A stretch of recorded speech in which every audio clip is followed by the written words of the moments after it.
After I blocked my girlfriend out of anger, I saw my high school desk mate's post. My crush finally broke up asking for tips on how to win her back. Bored out of my mind, I became his love coach and under my guidance. He and his crush hit it off and got official in less than a month. That's when I remembered my girlfriend who I'd blocked a month ago, and when I finally texted her to make up. I never got a reply, and just like that we lost touch for good. 3 years after the breakup, I went alone to Meili Snow Mountain to keep one last promise to my ex, then move on for good and start fresh. But an avalanche hit and buried me forever at the foot of the mountain. Right as my mind slipped away, I heard the voice of death himself. You died far from home, you cannot be reborn. I'll give you 3 days to go home. When I opened my eyes, I was back in the car. Lying beside my own frozen body, I understood the time was for me to handle my own affairs before I left. As I watched the snow swirling down, I buried our last photo together in the snow.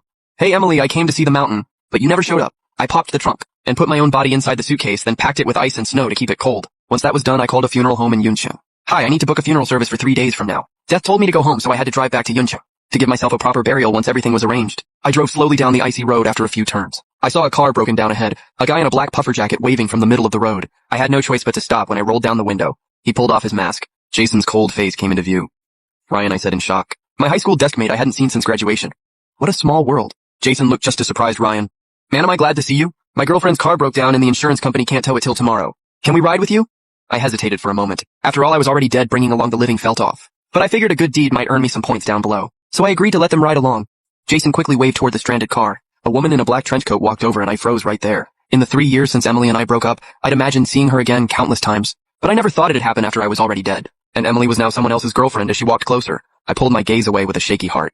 Jason grinned and looped his arm through hers. Babe, this is my high school buddy Ryan. What a coincidence running into him. We can all ride back to Yuncheng together. Listening to Jason's introduction, I felt a mess of emotions inside looking at the woman in front of me. Gone was the girl she used to be, replaced by a poised and composed woman. A simple "it's been a while" got stuck in my throat. Just as I opened my mouth, Emily pulled out a bank card and handed it to me. Mr. Chen, here's for gas. My boyfriend gets car sick, so please sit in the back. Her cold tone caught me off guard. I didn't take the card. Sorry, but I only drive my own car. You two can take the back seat. As the door shut, I heard Jason whisper to Emily, Ryan was kind enough to drive us home. Why are you acting like this, like you don't even know him? Emily's dark eyes stayed cold.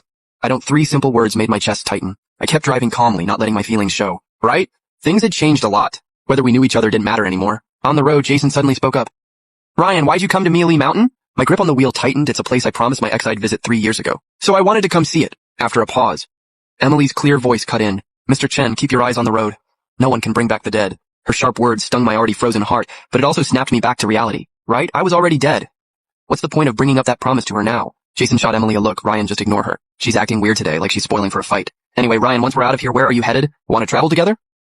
I glanced in the mirror, quietly looking at the woman I'd dreamed about countless nights, and said hoarsely, no, once we get to Yuncheng. I'm heading to a funeral home for a service. The mood in the car turned heavy. Jason's expression grew serious too. Well, ride with you back to Yuncheng, and pay our respects too. The dead deserve that much. I glanced at Emily, who stayed silent without a word. My hands tightened on the wheel. I have no family and no friends. If someone shows up to my own funeral, maybe I won't leave this world so alone. Thanks, I said, keeping a steady pace. The tire chains clinked against the icy road as endless snow buried the path ahead. In the back seat, Jason held Emily close, then couldn't resist asking about my past again. Ryan, why did you break up with your girlfriend back then? You seemed so in love with her. Your whole feed was full of stuff about her. I went quiet for a second. Her friend called me her lapdog and she never denied it. That made me lose interest 3 years ago after graduation. I stayed up 2 nights straight helping Emily with her resume design. Right as I was about to hand it to her, I overheard her friends trashing me. Their words were brutal, but Emily just swirled her wine glass calmly. Not saying a word in my defense, she even looked kind of pleased about it. That moment was when I knew it had enough. Jason sat up straight in Emily's arms. How could they say that that's so messed up? But makes sense. Whatever her friends are like, says a lot about her too. Good call breaking up, Ryan, listening to Jason's outrage. I gave a flat hum in response. Emily, who'd stayed silent, suddenly spoke. Our relationship takes 2 people. Mr. Chen, that's a pretty weak excuse to break up over. I didn't respond, but Jason beside her wasn't having it. What do you know, some women dig their own grave and lose a good guy over it once we're married. If your friends ever talk trash about me, you better defend me, or I won't let it slide. Emily's jaw tightened slightly. After a long pause, she forced out, fine. The snow outside kept falling harder. The windshield fogged up, making it hard to see. I turned on the defrost. Jason rubbed his hands together in the back. Man, it's freezing. Ryan, turn on the heater. Thinking of the body in the trunk, I pulled out some hand warmers from my bag and passed them to Jason. The heater makes it too stuffy. Use these instead. When Jason took them, his hand brushed mine, which was ice cold. He looked startled. Your hands are freezing without the heater. You'll catch a cold. I paused for a moment. I was already dead. Of course, I had no living warmth. But how could I explain that? Just then, Emily leaned forward and switched on the heater herself.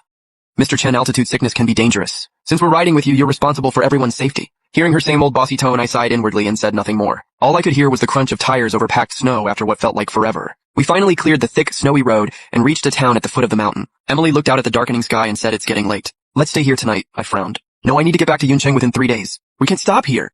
Jason pointed at the thick snow outside, clearly disapproving. It's dark and snowy. Driving at night isn't safe. We can't risk our lives for speed.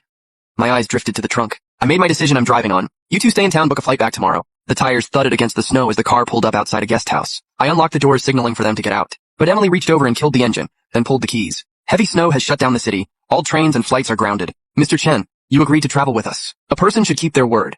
She got out and opened the driver's door, gesturing for me to get out. Don't worry, it's just one night. It won't delay your funeral. Jason chimed in too. Driving tired is really dangerous. We still need to go with you to the funeral in Yuncheng.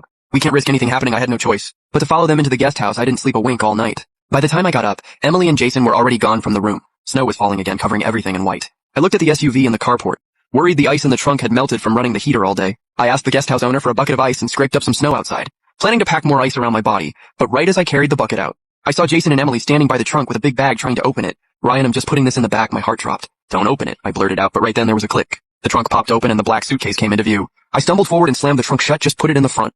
The trunk's already full. Jason glanced at the black suitcase, muttering under his breath.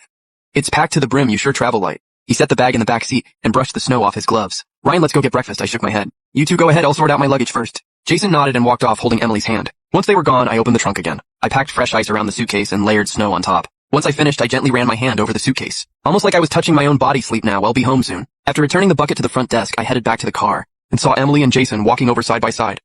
Ryan, you never came. I brought you soy milk and buns. Eat while it's hot. Looking at the breakfast Jason handed me, I hesitated. I still had a body, but I wasn't really alive anymore. No breath, no heartbeat. I couldn't even feel temperature. Could I even eat this? While I debated, Emily spoke up firmly. Jason burned his hand. Buying you that soy milk, don't waste his effort. I looked up and caught Emily's serious expression. Jason looked a little embarrassed too. Since we got together, she's always the one making meals for me. This is the first time I've actually bought breakfast myself. The sincerity in her voice left me at a loss for words. I took it gently and said thanks. But given my condition, I ended up not eating it. Back in the car, I kept driving south as the snow gave way to sunset. Long-awaited sunlight broke through the clouds, warming me a little. 4 hours later, we reached a Tibetan town. The navigation warned fatigue detected. Suggest a rest stop. I pulled into an open lot. Jason eyed the shops ahead excitedly and hopped out holding Emily's hand. Ryan, me and Emily are gonna look around. Well, be back in half an hour. Emily glanced at me, then took Jason's hand herself. Once they left, I spotted a photo studio nearby. Realizing I still hadn't prepared for the funeral, I walked in without thinking. The owner cheerfully suggested traditional outfits. You're so handsome. You should try a Tibetan robe for the photo. I shook my head. Just a simple seated photo is fine. No need to change. My request was simple. The photographer took the shot quickly. Looking at the color photo on the screen, I said to the owner, could you please make it black and white? The owner looked puzzled. Black and white isn't very lucky. What's it for? I gave a bitter smile. It's for my memorial. Right then, a hand yanked me back hard. I turned to see Emily staring at me with anger in her eyes. Memorial for what? I hadn't expected her to show up right then. I calmly pulled my hand back. It's my own memorial photo. Emily's face went rigid. The mockery in her eyes almost spilled over. What's the point of lying like this? I hadn't expected my honesty to sound like a lie to her. Whether she believed me or not didn't matter anymore. We locked eyes and my voice came out soft. I'm just kidding. It's a photo for a friend. I turned back to the owner. Is the color adjusted? Yet the owner glanced between us in confusion, then looked back at the screen puzzled. Why did the photo suddenly overexpose, sir? We might need to retake it. I walked over to the computer and saw the once clear photo had somehow turned blurry, as if something was covering it. You couldn't tell it was even me. I glanced at my own faintly fading hand and laughed bitterly. Forget it, it's fine. I was already dead. Even 1,000 or 10,000 shots probably wouldn't come out clear. I turned to head back to the car, but Emily stopped me. Jason wants to take wedding photos in the snow here. Wait until we're done. Hearing that I frowned deeply, we agreed on a half-hour break. Why are wedding photos suddenly happening? I need to get to Yuncheng fast. There's no time to waste. Emily's brow furrowed. Our wedding photos are a huge deal for us. How is that a delay? Hearing her tone, I got a little angry. Emily, your wedding has nothing to do with me. But this funeral is the most important thing in my life. I have to make it back in time. It's just some friend's funeral. Is it really worth rushing like this? We'll take the highway and make it back easily, Emily said impatiently. Right as tension peaked, Jason walked over in a crisp white suit. Ryan, don't be upset. Well, just take one set of wedding photos. Then change and go right after. It won't take long. Looking at her pleading eyes, I still said no. I told them they could rent a car locally and take their time. Getting married is forever. And wedding photos last a lifetime too, but if I couldn't even make my own funeral after I died, what would the time I'd been given even mean? I also knew this had Emily's fingerprints all over it after all these years. I knew how vindictive she could be, but I was already dead. Why should I still bend for her because I wouldn't budge? Jason ended up changing back, saying they'd already taken plenty of snow wedding photos here before, so it's fine to skip it. The mood turned awkward for a moment. Everyone got back in the car. Jason yawned repeatedly, wanting to stretch out and rest in the back, so Emily took the front seat. The rest of the ride was quiet as the white SUV merged onto the highway to Yuncheng. The snow had stopped. A light drizzle mixed with cold wind hit the windshield. Leaving streaks of water, I kept my focus on driving. Jason stretched and sat up in the back, seeing on the map that we'd soon reach Yuncheng. He suddenly grew sentimental. Ryan, I'm so glad we ran into you, or Emily and I would still be stuck up in the mountains. You have to come to our wedding. My grip on the wheel tightened. Well, talk about it once we're back in Yuncheng, but Jason missed my hint and had a new idea. Actually, why don't you be my best man? As soon as he said that, Emily and I both blurted out no at the same time. At that exact moment, the car jolted and slammed hard into the guardrail beside us. Bang! I gripped the wheel tight and managed to stop in the emergency lane. Emily immediately unbuckled and got out to check on Jason. Are you hurt anywhere? Jason shook his head, still shaking. I'm fine, but my stomach hurts a bit. Maybe my old stomach issue. Emily quickly grabbed some medicine for him. I got out to check the car. Only the front bumper was damaged. Nothing serious. I let out a breath of relief and turned to get back in the driver's seat. But Emily had already grabbed the door handle first. You're too shaken up right now. You can't focus properly, it'll drive the rest of the way. This time I didn't argue the closer we got to Yuncheng. The weaker my spiritual form felt, I was worried I'd lose control of the car. So I let Emily take over for the last stretch. I was about to head to the back seat, but Emily told me to just sit in the front. Jason isn't feeling well. He needs more room to rest. I paused and quietly took the passenger seat. Rain tapped steadily against the window, blurring the view outside. Once Emily had the car steady, Jason brought up the earlier topic again. Babe, why didn't you want Ryan to be my best man? Emily's eyes darkened, but she didn't say anything, thinking of my awkward past with Emily, and my body slowly fading away. My voice came out rough. A fortune teller said my chart isn't good for being a best man. Jason clearly didn't expect that answer and looked unconvinced. That's all superstition, you're such a good guy. There's no way your chart is bad, Ryan, trust me. I can read people pretty well. Your future girlfriend will be just as great, and you'll be just as happy as I am. The car shifted slightly. I instinctively glanced at Emily and saw the veins on her hand gripping the wheel. I moved my pale lips and answered quietly, maybe. But happiness is something for my next life. This life of mine froze at 26, there's no more future for me this year. The scenery along the highway blurred past, a sign showed Yuncheng was just 1 mile away. Right as I zoned out, my phone buzzed with a text welcoming me to Yuncheng. Half the city is hills, half is lake. Welcome home to Yuncheng. We're here to serve you. I took a breath. A burst of heat pierced through my body, climbing up my chest. It burned so bad even my fingertips trembled. Emily noticed something was off. She turned to look at me. What's wrong? You're so pale, I bit down on my lip and shook my head weakly. I'm fine. Watching my body shake uncontrollably, Emily reached over and touched my forehead. You're freezing. She turned on the heater right away. Hot air blasted out. Thinking of the body in the trunk, I reached to turn it off. I don't need it. Emily smacked my hand away. She spun the wheel and pulled into a rest stop. You're freezing, you trying to catch a cold. Jason's voice chimed in from the back seat. Yeah, Ryan, take care of yourself. Let's rest here for a bit. Once the car stopped, he headed off to the restroom. Emily walked over and opened my door. I'll get you some hot water inside. Then find a clinic. I shook my head, refusing to get out. I'm fine, I know my own body. Emily didn't wait. She grabbed my hand to pull me out, but her face changed the moment she touched my wrist. You have no pulse. Remembering she used to study medicine, I yanked my hand back. It's just cold out, my pulse is weak, that's all I blurted out. Not wanting her to notice anything else, my phone rang. I checked it. It was the funeral home. I stepped away from Emily and answered by the trunk. Hello, we need the cremation certificate. Can you confirm the deceased's name for us? I rested my hand on the trunk. My voice came out rough, Ryan Chen. And yes, we need a family member present to receive the ashes. Is that... Hearing the question, I blurted out. I can't make it something. Came up the line, went quiet for a second. If you're not coming, who's bringing the body? And who do we list as family? A light snow started falling again. I caught a snowflake in my hand and glanced at Emily on her own call nearby. The body will come with his friend Emily, will bring it in the trunk of the SUV, and she'll handle everything for the funeral. I hung up, feeling my body grow even lighter. This would be our real goodbye, Emily. I got back in the passenger seat, waiting quietly for Jason to come back, but Emily hung up and walked straight to the driver's seat. She got in and started the engine. Seeing her about to drive, I spoke up. Jason isn't back yet. He's not coming with us. A driver will pick him up. She buckled up as she said it. Then I got a text from Jason. Ryan, something came up. I have to head home, so Emily will go with you instead. We'll hang out another time. I replied okay, feeling all kinds of conflicted. Emily was already driving on the highway. The car stayed quiet. I could hear both our breaths clearly. I curled my fingers slightly and looked out the window. Then Emily suddenly spoke. After the funeral, where are you headed? I paused, not sure how to answer. Once the funeral's over, it'll be gone for good. Where I end up is up to whoever runs the afterlife, I said honestly. Emily's grip on the wheel tightened, her eyes churned with emotion. Ryan, you don't have a plan for your life? Have you just been drifting all these years? I lowered my eyes, voice barely above a whisper, I guess. My life already ended every second I'm living now. Is borrowed time, thinking of her and Jason's wedding coming up. I figured I'd say what I truly felt. Emily, congrats in advance on the wedding. I hope you two are happy for a long time. The car swerved suddenly. Emily's jaw clenched. Ryan, what is that supposed to mean? When we were together, you never cared about me at all. And now that we're broken up, you're giving me fake blessings. I didn't expect her to react so strongly. I was confused. You don't want my blessing? Then she hit the gas. The speed shot up to 75 now, I'm sure. You never actually loved me. The scenery blurred past. The white SUV sped through the sunset. I gripped my seatbelt. Struggling to breathe, the air inside felt heavy. I didn't know what to say anymore. Did I love her? If I hadn't, I wouldn't have broken up with her and spent 3 years stuck in place, then gone to that mountain alone. But did it matter now whether I loved her? I'm dead and she's getting married anyway? A few hours later, the car passed the Yuncheng toll gate. A hearse was parked on the side. The driver waved at the SUV. Emily pulled over and rolled down the window. The staff showed his ID and said, Miss Q, right, this is the memorial list for Yuncheng Funeral Home. Can you sign here, please? Emily looked confused. Why do I need to sign? The staff answered politely. It was Mr. Chen's wish. Emily glanced at me resting in the passenger seat and quietly took the form, signing her name in the corner. After signing, Emily followed the hearse toward the funeral home. The closer we got, the lighter my body felt. A familiar drowsiness crept up from deep inside. I knew my time was almost up. Through the window, I watched the world outside, the busy intersections. The sunset spread across the sky and the towers reaching into the clouds. I tried to burn every bit of it into memory once we arrived. Emily parked the car and I pushed the door open and got out. The sunset broke through the clouds and warmed me for the first time in a while. Facing the glow, I saw my hands slowly turning transparent. This time the fading didn't stop. Ding ding ding. A clock tower rang 3 times in the distance. Death's cold voice echoed by my ear again. Ryan, you brought yourself home. Do you have any regrets left? I watched a staff member hand my memorial photo over to Emily and shook my head gently.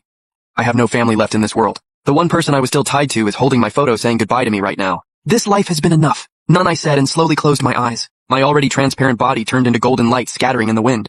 At that exact moment, a sharp pain hit Emily's chest. She looked at the black cloth covering the item in her hands, confused. Why do I need to announce this? The staff answered honestly. Miss Xu, this was Mr. Chen's final wish. Emily froze at the mention of my final wish. She spun around to look at the car, but the passenger seat was already empty. The staff stood in solemn rows, 2 lines of them wheeling a clear crystal casket covered in flowers up to the white SUV. Everyone bow your heads, receive the deceased. Someone walked to the trunk and opened it. The massive black suitcase came into view. Most of the ice and snow around it had melted. Emily's heart raced out of control, panic spreading through her like wildfire. Seeing no trace of that familiar thin figure anywhere, she instinctively stepped forward to stop the staff lifting the suitcase out. That's Ryan's luggage. Don't touch it. The staff kept their solemn expressions. Miss Xu, thank you for escorting the deceased all this way. On Mr. Chen's behalf, we thank you for staying with him until the end, he said, pulling on white gloves and slowly unzipping the suitcase. The black lid opened and inside the melting ice, my curled up body came into Emily's view. The staff carefully brushed the ice off me, about to lift me out when Emily suddenly cried out sharply. Stop! She walked step by step toward where my body lay, her eyes reddening. Why is Ryan in a suitcase? Without caring about the cold, she gently pulled my body into her arms, wrapping me tightly in her coat. Ryan, don't be scared. You'll warm up soon. Watching this, the funeral staff felt their eyes well up. Miss Xu, Mr. Chen passed away 3 days ago. Please let us take him. Hearing that, Emily's chest ached sharply. You're lying. He's been with me these past 3 days. How could he be dead? Memories of those 3 days flashed before her. Every move I made, every word I said. She remembered clearly, and now they're telling her I'm dead. How could she believe that? Emily reached out with a trembling hand and touched my cold cheek. They say you're dead, but I don't believe it. The day we saw each other again after 3 years apart. How could you be dead? How could you possibly be dead? My skin was intact, just a bit pale, otherwise no different from being alive. Emily was sure someone had done something to me, otherwise how could a living person just end up inside a suitcase after they arrived? Mister, please let go. Let us take Mr. Chen now. Emily's eyes were red. No, she's not dead. I won't hand her over to you. Who sends a living person to a funeral home? Emily's refusal seriously disrupted the funeral staff's work, and leaving the body outside wasn't good either. With no other option, they called the police. Officers arrived at the funeral home shortly. Miss Xu, the coroner is here. Please hand him over. Seeing the officers, Emily finally let go reluctantly.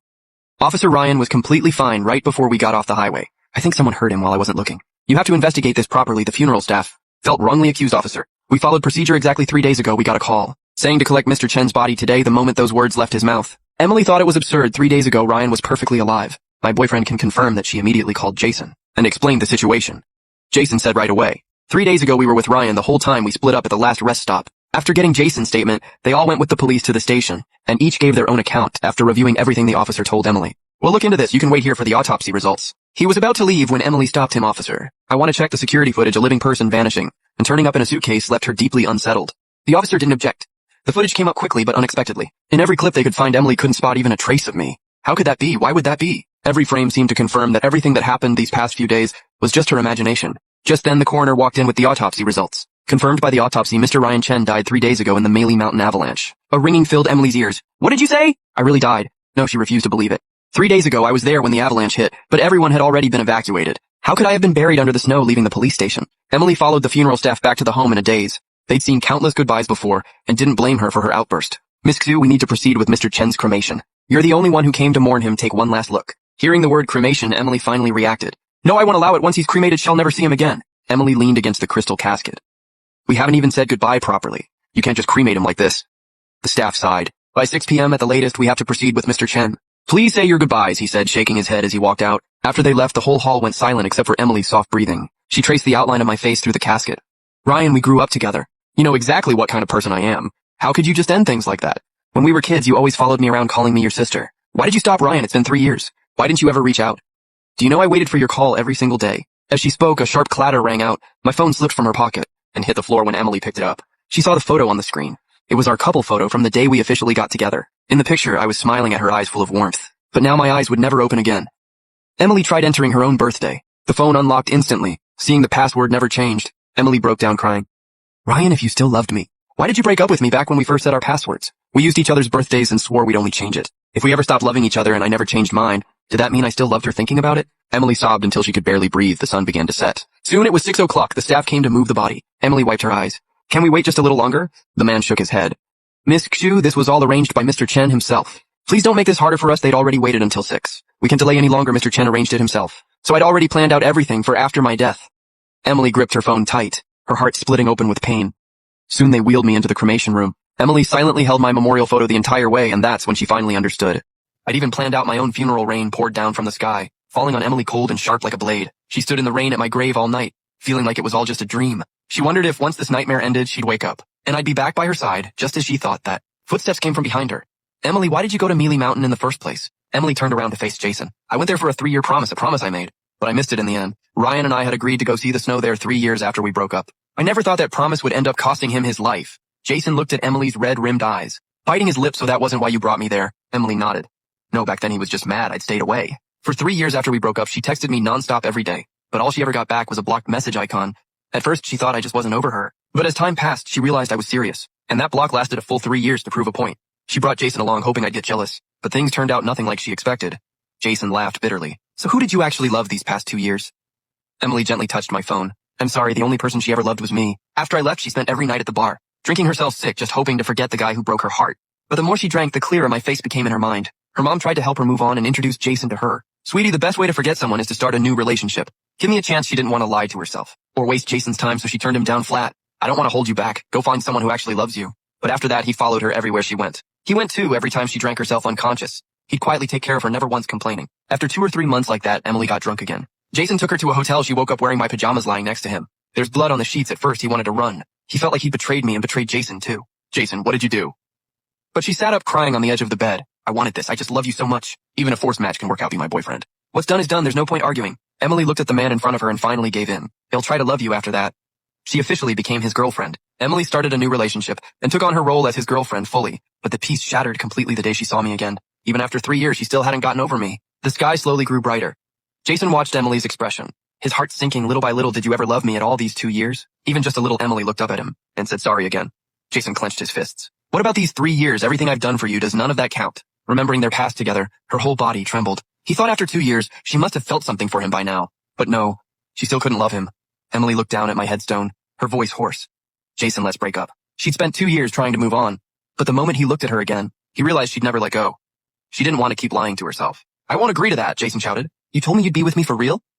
What does breaking up even mean now? Jason had liked Emily since college, but back then she had a boyfriend who guarded her closely. So he never made a move, but after hearing we'd split up, and that Emily was drowning herself in grief, he found every way to get close to her. He even had his dad do business with her family, just for more chances to see her, to make Emily his girlfriend. He put in everything he had. Even wearing her ex's pajamas in the end, things went exactly as he'd hoped. He got together with Emily, but after 2 years, reality showed him it had all been an illusion. Jason, I don't want to hold you back.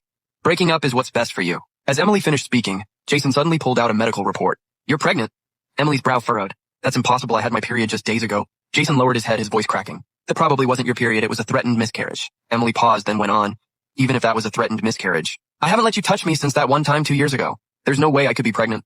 Jason pressed his lips together. A month and a half ago, you got drunk again. Emily scoffed. And you snuck into her pajamas again, didn't you? She knew her own tolerance, and she knew exactly who she loved. If he hadn't mistaken you for him, you would never have touched her. Jason gripped the hem of his shirt tight. I'm your boyfriend now. Emily rubbed her temples, but I've already tried for 2 years. I still can't let go. She can't love you either. I'm getting rid of the baby. Forcing this won't make it work. Don't waste any more of your life with that.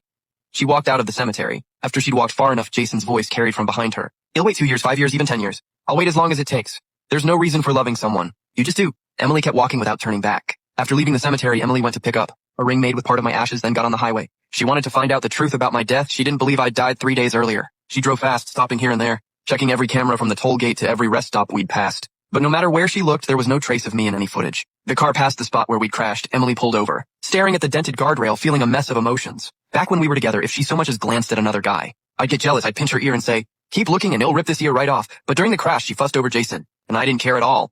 I didn't care that she worried about another guy, or that she'd ignored my existence for days. That wasn't how we used to be when we loved each other. After standing in the cold wind for a long time, Emily drove to the photo studio. We took our wedding photos there once, and I had my photo edited there too. There had to be a record of me there. Disappointment kept piling up. Along the way, as she pushed open the studio door, her heart pounded. She walked in nervous and anxious. Emily walked up to the owner.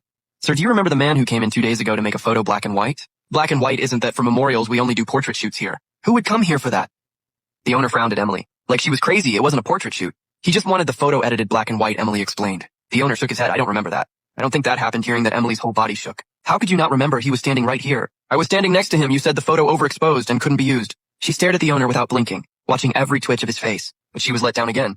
This is a tourist spot. So many people come through every day. I really don't remember. How could you not remember? How is that possible? Emily muttered to herself after driving through the night. Her face was deathly pale. Show me your security footage. I need to see it. She had to find proof I existed. With no choice, the owner led her to the security room. Emily quickly pulled up the footage from the day we came. She scanned through frame by frame, but the more she watched, the more panicked she got. Every part of the footage that showed me seemed to have been wiped clean. Instead, the footage showed her telling the owner to get Jason a good wedding photo. Could a person really vanish just like that without leaving any trace behind? She turned off the monitor. Emily felt like a blade was twisting in her chest. 3 years of longing, 3 years of waiting, and she'd finally found the one she loved, only to be told he's already dead.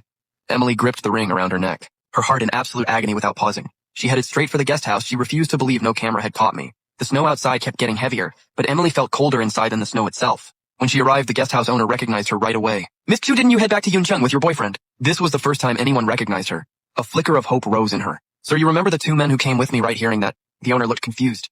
2 men? There was only 1 man with you." Emily gripped the ring tighter. "Sir, you're mistaken. There were definitely 2 men with me. Rooms were tight, so we only got one with 2 beds." She told him exactly how it happened. But the more she explained, the more confused he looked. "You did book a room with 2 beds, but there was only 1 man with you." The owner pulled up the security footage. From the moment Emily walked in to when she entered her room, the only person beside her was Jason. Emily kept replaying the footage, her heart clenching. How could this be? Before it was just that I wasn't in any footage. Now even the people who met me had forgotten me. Like someone had erased every memory of my existence. She left the guest house and got back in the car. "Ryan, what is going on? It feels like everyone has forgotten you." Emily slumped against the wheel. Feeling 10 years older, loving someone can happen in an instant, but forgetting someone can take a lifetime. She knew she might never forget me for the rest of her life. "Ryan, we promised to go to Mealy Mountain together, but we never got to meet there." "It's fine though, I'll take you there myself now." The cold cut right through her, but Emily didn't seem to notice. She gripped the ring tight and kept walking forward. She'd barely gone far when someone stopped her mom. "We're detecting more avalanche risk these days. You shouldn't go up there. They've been keeping order here for days." Everyone had already been evacuated. Occasionally, a tourist wandered by. They assumed Emily was just a tourist too, figuring she'd leave after a warning. But Emily just said got it and kept walking toward the summit. Nothing they said stopped her. The cold wind howled around her, but she didn't even notice. One voice kept pushing her forward in her mind. "Emily, I'm waiting for you at the top. You have to come." Emily pressed a kiss to the ring. "Ryan, wait for me." The snow fell harder and harder. Thick flakes covered her whole body until she looked like a snowman. She went without food or water, walking for 3 days and nights straight. Until the 4th morning, when she finally reached the place we'd promised to meet, the snow had stopped. The first rays of morning light broke through the clouds pouring down over the mountain. Golden light wrapped around the peak, bringing every snowflake to life. She held the ring carefully in her palm and whispered. Ryan looked the golden mountain light right after those words left her. A thunderous roar shook the air. White snow surged like a tidal wave. In an instant, it buried her completely. Everything went black. All she could hear was the soft rustle of falling snow. The ring flew from her hand in the impact. Ignoring the searing pain, Emily forced herself to move. "Ryan, where are you?" She thought, "I can die yet. I finally got to show him the golden mountain. I can't lose him again." As she pushed through the pain searching for the ring, she suddenly heard a soft rustling sound. The snow above her slowly parted. A figure reached a hand toward her against the light. "Emily, wake up, don't fall asleep." Seeing that familiar figure, Emily's eyes welled up with tears. "Ryan, you came for me." She carefully reached her hand out, feeling the warmth in his palm. A tear rolled down her cheek. "I knew it. I knew you weren't dead." He pulled her out of the snow. "Who said I was dead? I just thought this mountain was beautiful, so I stayed." He led Emily to a lookout point. "Look, isn't it beautiful here?" Emily looked where he pointed. A world of endless white stretched before her. The mountain met the sky. It was breathtaking. "Gorgeous, no matter which angle you look from. Perfect for photos," he said, then pointed at a nearby guest house. "I think it's beautiful too. So I opened a guest house right here. What do you think?" Before she could even respond, he pulled her inside. The guest house had a rustic wooden design that let you feel close to nature. "Stay here, and all you have to do is look out the window to see the sunrise, the golden mountain, the sunset, and the Milky Way above Mealy. One day, I'll plant a snow pine right outside and hang prayer scarves all over it. What do you think?" Emily just stared at the face that looked exactly like mine. "Sounds good." Seeing me alive and real felt like a whole other lifetime. Everyone said Ryan was dead, only she refused to give up. She still came to Mealy Mountain and finally found him. He turned and smiled at her. "So you should go back." Hearing that, Emily's face fell instantly. Everything had felt so perfect a moment ago. Why was he sending her away now? "No, I'm not leaving. I finally found you. I'm staying here with you." He shook his head. "Turning to look out at the mountains, I brought you here to show you that I'm doing just fine. I don't need you to stay. Someone down there is waiting for you. You can stay here. Go find them." Emily said quickly. "There's no one. I came here just to find you." He took a deep breath. "You came all this way for me. What about Jason?" "I already broke up with him. I only got with him because I mistook him for you. Now that I've sorted everything out, I can stay here with you forever." Emily explained everything to him, one thing after another, but the more she said, the darker his expression got. "You should take responsibility for him." Emily's eyes flickered. "I've already broken up with him." "I mean it, it's only you now." She reached out to hug him, but the moment her hands touched his arms, he stepped back. He shook his head slowly, walking farther away. "Go back, don't come here again."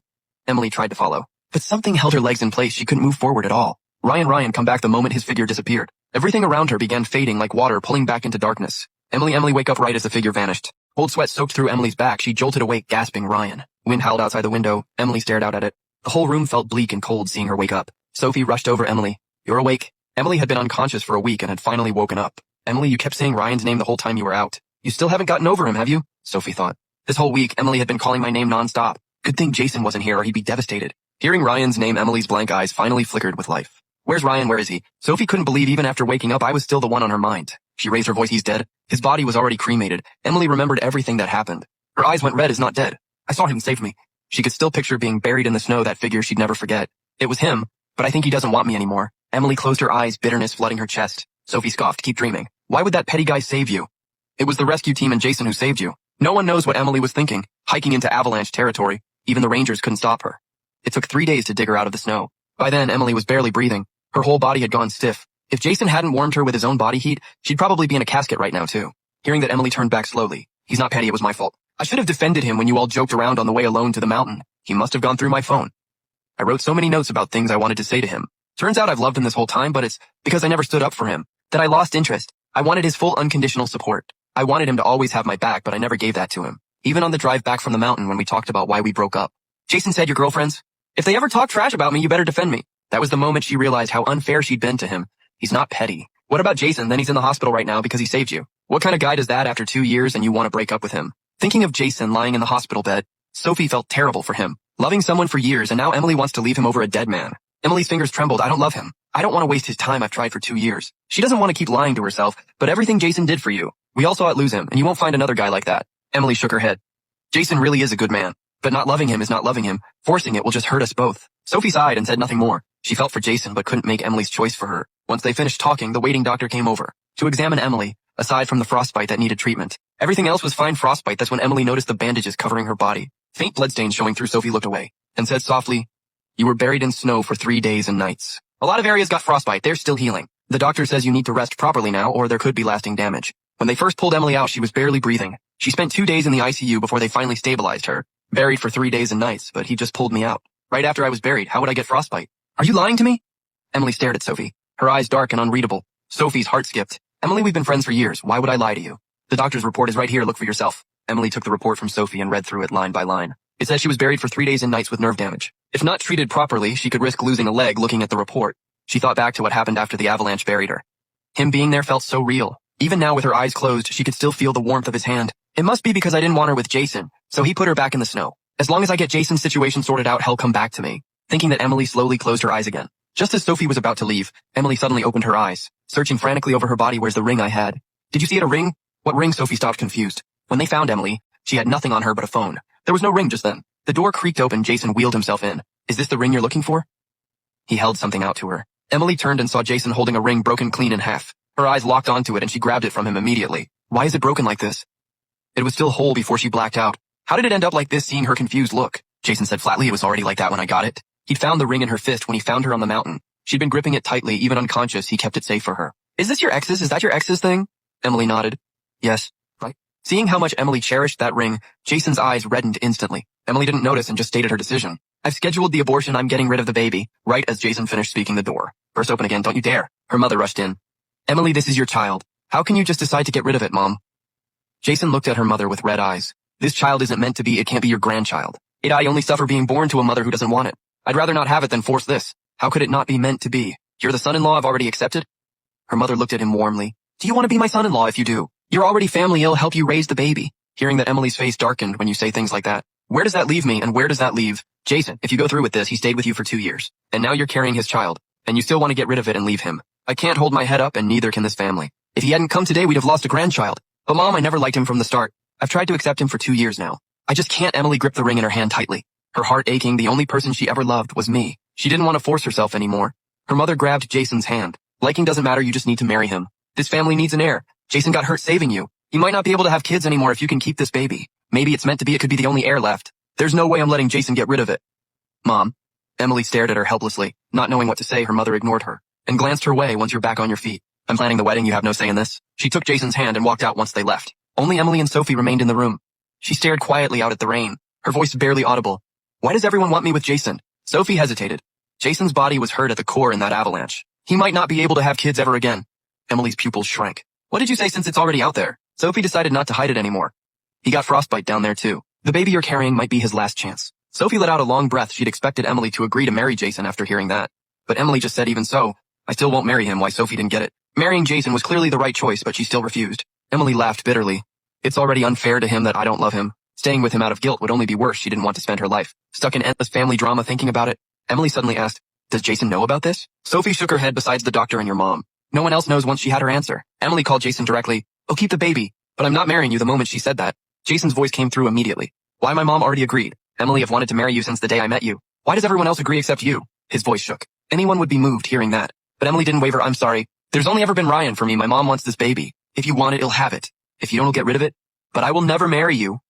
The line went silent for a few seconds. Your ex was Ryan. Emily gripped the phone tight. Right, fine. He'll agree. Jason hung up right after seeing his agreement.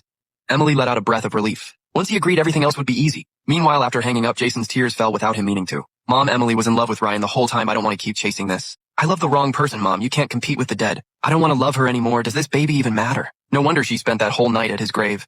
No wonder the ride back from Maley Mountain felt so tense between us. It all makes sense now. They used to be together. Only now did he realize he'd been a fool this whole time. Jason's mother stroked his hair sympathetically.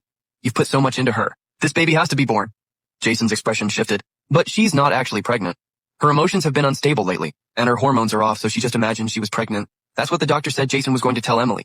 But his mother stopped him. Now that his mom said this, he really didn't want to go along. Jason's mother pulled him into a hug. There's no turning back now. Everyone knows how much you've given her these years. Even if you walk away, her family owes you something. Jason's face fell. So what am I supposed to do? His mother said softly. Keep letting her believe she's pregnant.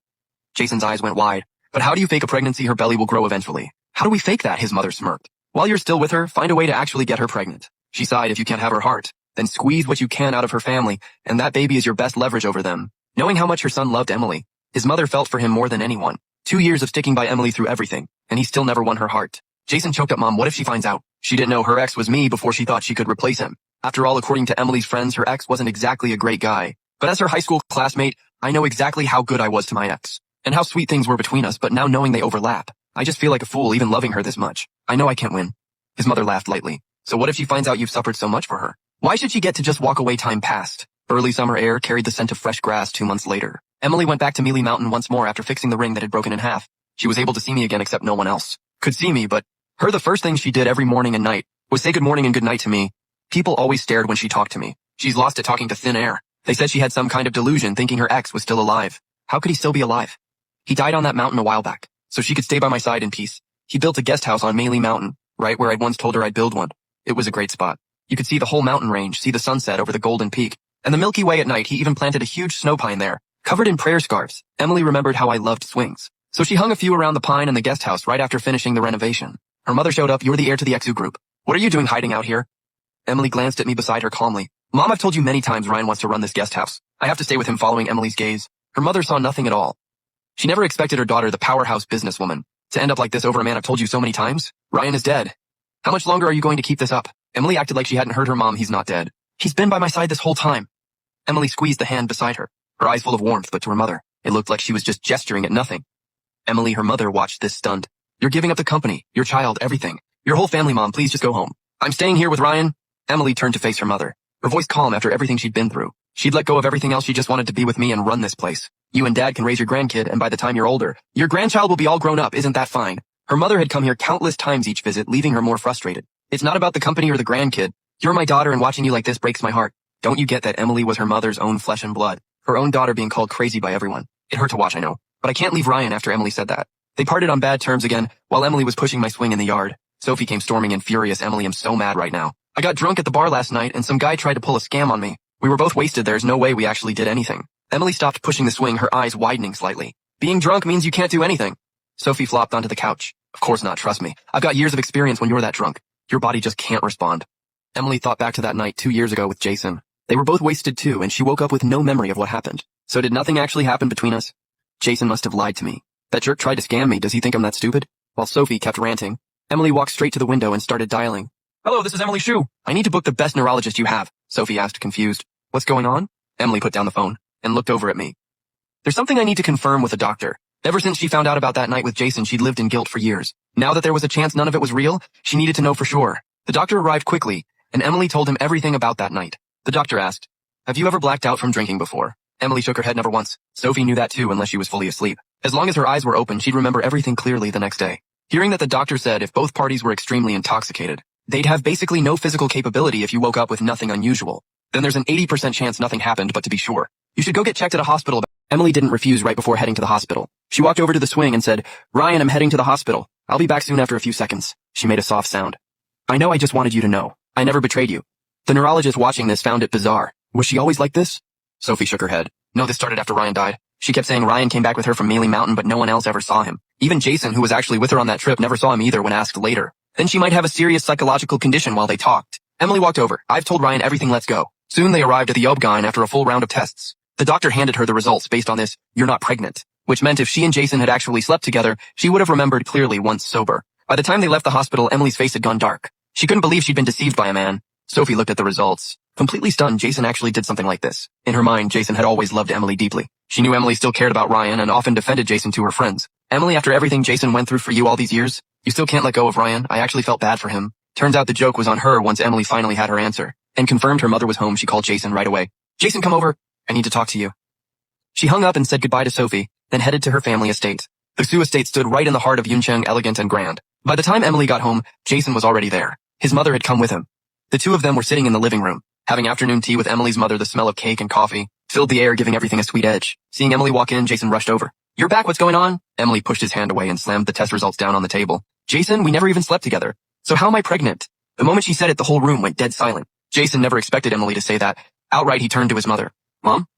Her mother looked at her in shock. "Emily, what are you talking about?" Emily pointed at the results on the table. "It's all right there. Just take a look yourself." Her mother picked up the papers, confused. "Scanning through them if you're not pregnant. Why would she say you were?" Emily scoffed. "Why don't you ask her?" "Ask her what she's really after." Emily had never wronged Jason in these 2 years, but she'd been played the whole time. "Jason, tell me whose baby this even was." Jason pressed his lips together, his eyes welling up. "Mom." His mother pulled him close, anger flashing in her eyes. "So based on one piece of paper, you're calling my son a liar. Emily, have you no shame? He knows exactly whether he lied or not. These results are all from the hospital if you think they're fake. Go check for yourself." Remembering that day 2 years ago, Emily's chest ached. She woke up and found herself in bed with a man she didn't love. That despair still stung. Just thinking about it hurt Emily.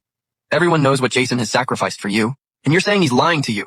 His mother stared her straight in the eye. "I haven't slept with anyone in 2 years, so there's no way I'm pregnant. I trusted you enough not to even get checked myself." These 2 years, aside from her heart, Emily had done everything a devoted girlfriend would do. Jason needed money, she gave it.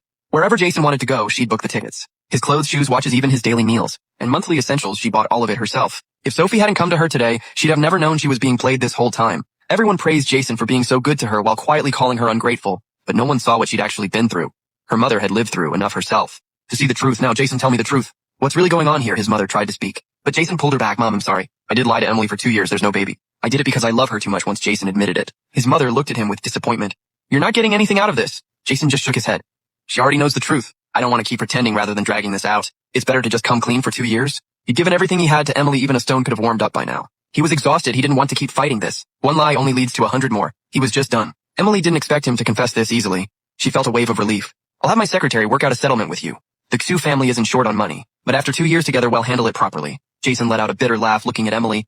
"No wonder Ryan left you. Emily, honestly, I'm grateful you never fell for me." With that, she let his mother out for 2 years. Any normal woman would have shown some emotion breaking up, but Emily just casually said, "Have my secretary sort out the settlement." Once in the car, Jason's mother looked furious. "Jason, you shouldn't have admitted anything."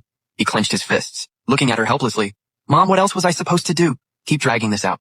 The truth was going to come out anyway. One more check and she'd have known she was never pregnant. "If you hadn't pushed me to keep lying, I'd have told her sooner. Better a quick cut than a slow one. This is for the best." Back at the Maley Mountain guest house, Emily sat quietly under the snow pine. Looking out at the mountains, Ryan, I confronted Jason. "I'm not carrying his baby, do you believe me now?" In his eyes, I was wearing a plain white coat.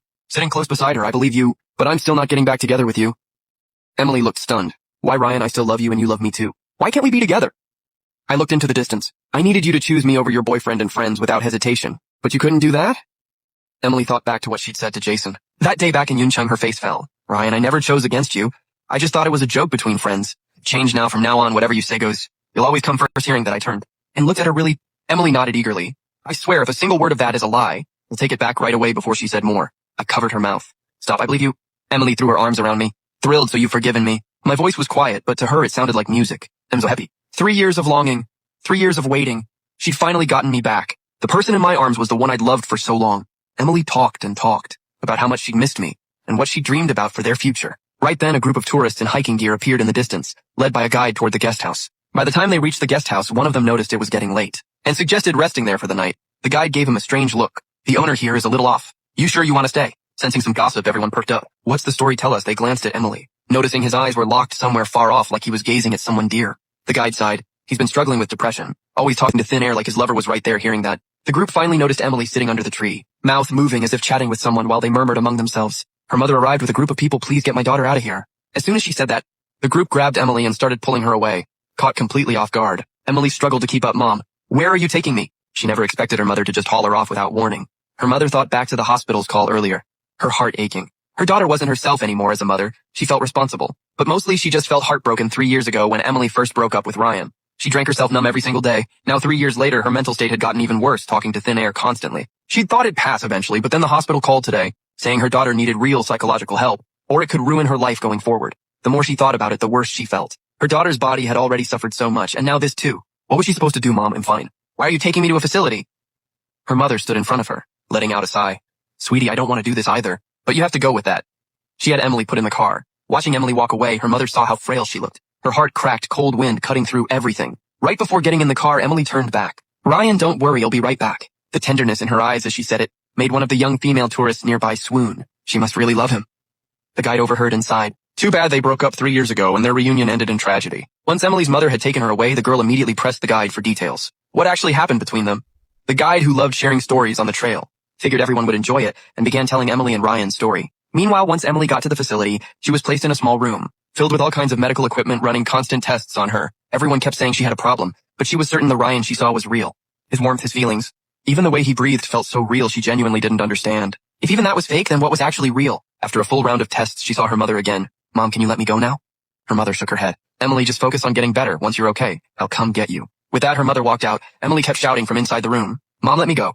Ryan is waiting for me at home. I finally forgave him if he doesn't see me come back. I'll get upset. I've already made him mad enough. I don't want to lose him again during those 3 years apart. Emily had suffered enough now that they'd finally reunited. She refused to be apart from him again. She kept calling her mother's phone, hoping she'd let her leave, but the call wouldn't go through. As the sky darkened, Emily grew more and more anxious. Just then, a young man in a white coat walked in. Miss XUM, your attending physician, Dr. Pei. Dr. Pei extended his hand to her, but she just looked at him with reddened eyes. Without shaking it, I want to go home. Dr. Pei withdrew his hand. You can't leave right now. Only proper treatment can get you home sooner. There's nothing wrong with me, Emily said. Unlike the other doctors, Dr. Pei didn't insist she was sick. He just pulled up a chair across from her and took out a notebook. I believe you, but I need you to answer a few questions for me. His sincerity caught her off guard. You actually believe me?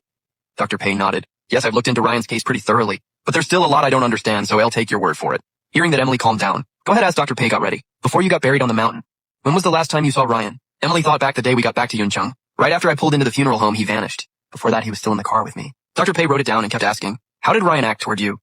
Emily's expression softened, thinking of me. He used to seem distant at first, now he's warmed up. After a dozen or so more questions, Dr. Pei stopped. They'll take you home. Emily was surprised. I thought I had to stay here until I got better. Dr. Pei smirked slightly. What you're seeing is Ryan, and yet it's not this place can fix it. Emily didn't understand, but as long as she could leave, she didn't care. Back at the Meili Mountain guest house, Emily spotted me, waiting under the snow pine, Ryan and back. What she didn't notice was Dr. P behind her, staring intently at where she was looking. Hey, can we talk for a second? Emily looked at Dr. Pei in shock. He was the first person besides her who could actually see me. She knew it wasn't just her imagination. Just as she was about to speak, I nodded at Dr. Pei. Sure, after that I led Dr. Pei inside. You've lingered in this world long enough, it's time to go. Emily loves Ryan, not you. Dr. Pei stared straight into my eyes and said that I shook my head. As long as she believes in Ryan, then I am him. What she wants right now is for me to stay. Dr. Pei glanced at Emily outside. Fine, I'll make sure she sees the truth. He already knew I was actually a mountain spirit Emily had encountered on the mountain. Drawn by her love for Ryan, it had taken his form. Otherwise, there's no way a mortal like Emily could have survived 3 days buried under an avalanche. But I couldn't bring myself to leave her. Mountain spirits fall hard once they love. Moved by her devotion, I just couldn't walk away. But you staying is ruining her life. Are you really not leaving right then? The spirit hesitated. If I leave, will she be able to live normally again? Dr. Pei promised she would. The spirit finally nodded and agreed. Once they left the room, Dr. Pei turned to Emily. That wasn't Ryan, let me show you the real him. Before Emily could react, he reached out and touched her forehead. Instantly, countless images flooded her mind, from my death to being granted permission by the underworld, to finally seeing myself clearly. Emily broke down in tears. It really wasn't him once everything clicked into place. Emily understood everything at that same moment. The spirit's illusion began to fade, its form slowly disappearing. Emily watched through tears, and softly said before it vanished, thank you. Live well before it disappeared. The spirit left her with those final words once everything settled. Dr. Pei said, let's go, it's time for you to head home. Emily looked at the empty guest house and asked, are they both doing okay wherever they are? Dr. Pei looked up at the snowy peak and said yes, both the spirit and Ryan. They each get to live out their own lives. Now years later, Emily had grown old. She'd lived alone her whole life as her time drew near. She returned once more to Meili Mountain, sitting beneath the snow pine outside the guest house. She quietly watched the mountains ahead, her eyes growing heavy. As her eyelids finally closed, she thought she saw me, smiling and reaching out my hand. Emily, I'm here to take you home.